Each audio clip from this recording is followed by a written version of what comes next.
Just the idea that a shooting can happen anywhere is obviously disconcerting for a lot of people.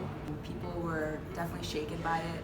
I think like a lot of times, like since shootings happen so often, a lot of people like aren't as affected by them, but people were definitely like very affected by this.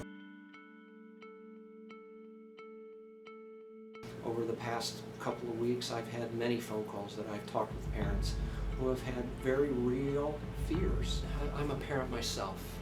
I have a student at the high school, and I think about, so I can see it really from both lenses, not only as a father, but as superintendent that only has 5,400 children. I think it's extremely important for the Sycamore community to understand how proactive this district has taken its safety program. School security it's on the forefront of our everyday operations and thoughts.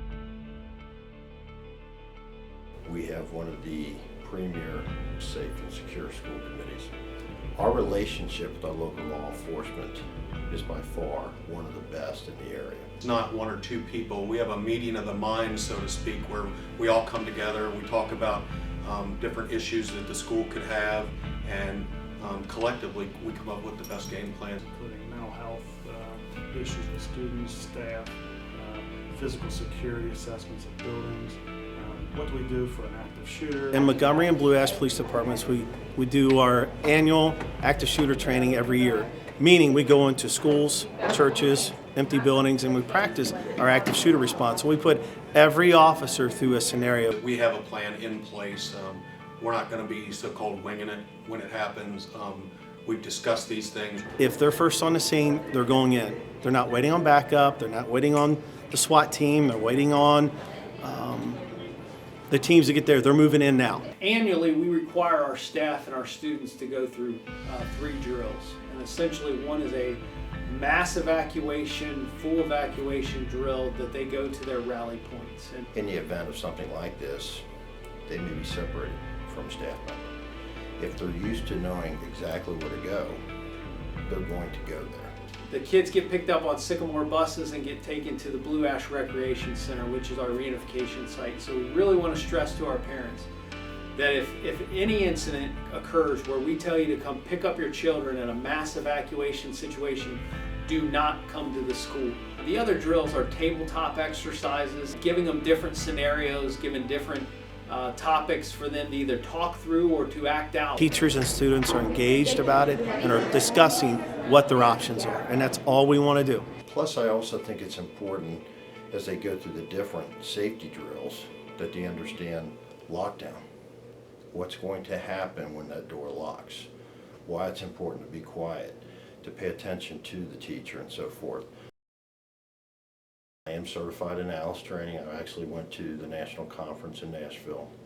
With that, I brought a lot of resources which kind of focus on student training. You know, we've done the ALICE training, and I think that makes people feel more comfortable than like just the whole sitting ducks idea, so people like know how to fight back. If they're in a classroom and there is an active shooter, here's the type of steps you need to take to include, run, hide, fight. Naturally, fight is the last thing we want them to do. We really don't want our kids to be fearful and put through that stress, but we do want them to be prepared and ready. As long as kids and staff are being trained and that conversation continues, it'll become second nature and they'll be ready to handle situations like that. And that was shown through some of the video that's now coming out with Florida. These kids have went through ALICE training and you saw them react. Yes, they were terrified, but they reacted because they were trained.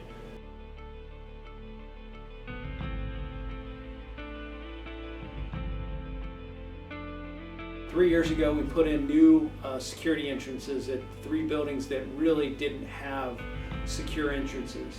People are also working to make the school more safe, with letting people in with side doors. People don't really do that as much anymore. This year we are rolling out a new protocol for visitors. It's a visitor management system called Lobby Guard. We want everyone to feel welcome in our buildings, but we also want all of our visitors to understand you will have to have your license to enter the building. We have now issued window punches to all staff members, along with safety glasses, so they can break these windows out within a few seconds, should they find themselves in a situation where they have to evacuate their students through the windows. You know, being the role of an SRO is very difficult first because you're a police officer first and foremost. You're a counselor, you're a teacher, but most of the time you're a parent. So if you think about that mindset, a parent's job is to protect their kids. I've never felt like I've been in any kind of security threat, which speaks to the, our wonderful resource officer. I have sworn an oath in my job and my line of duty to protect everyone, to protect and serve, but I'm gonna go one step further. My job is to lay down my life for each and every staff and student in the building at any time. Since, we'll go to the Head Start program at Montgomery Elementary, and I'll do an officer safety talk. And it's really good to start that relationship early and grow it over time, all the way up through the high school.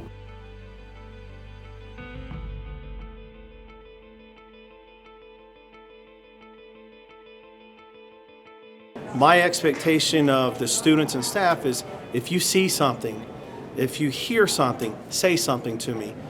Give me an advantage on who may bring something into the high school. Someone out in the community brings us a concern or saw something on Facebook or Twitter or Snapchat. We want those calls. We want we want people to bring them to our attention because that's the only way we can address it. If there's some sort of incident that happens off campus and school administration finds out about it, this is a group we can assemble and talk about that student and make sure we're fully addressing all the possible issues that the student may have, not just from that school's principals or teachers, but also through the counselor, through law enforcement, through the medical profession.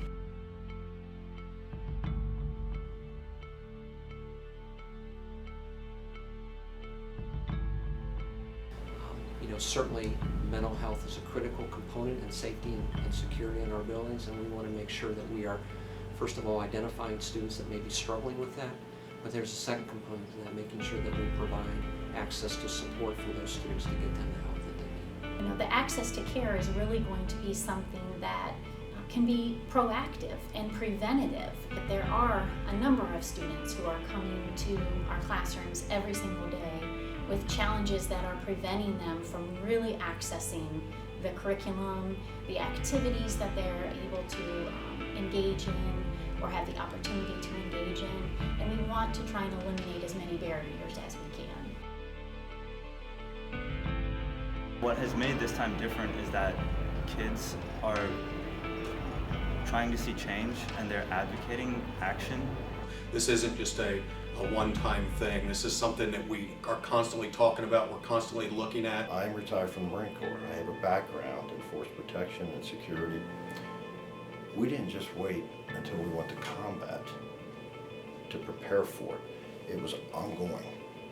The same is true of what we're doing today in schools. Safety has to be an ongoing part of the educational process, both at school and at home. We want our kids and our staff to feel safe every day. We want our kids to have a comfortable learning environment. Because they send to us the most precious commodity they can, and that's their children. We take that priority incredibly, incredibly seriously, and there's no bigger responsibility than a superintendent. I take that